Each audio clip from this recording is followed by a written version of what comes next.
দেখছেন বার্তা এক নজর। মাথাভাঙা শহরে 21শে জুলাই উপলক্ষে মাথাভাঙা শহরে বাইক মিছিল করল তৃণমূল কংগ্রেস। এদিন মাথাভাঙা এটিএম মাঠ থেকে শুরু হয় এই বাইক মিছিল।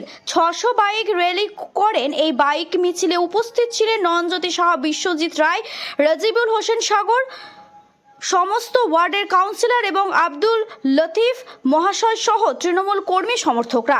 আব্দুল লতিফ মহাশয় এবং নয়নজ্যোতি সাহা কি বললেন শুনুন বিস্তারিত।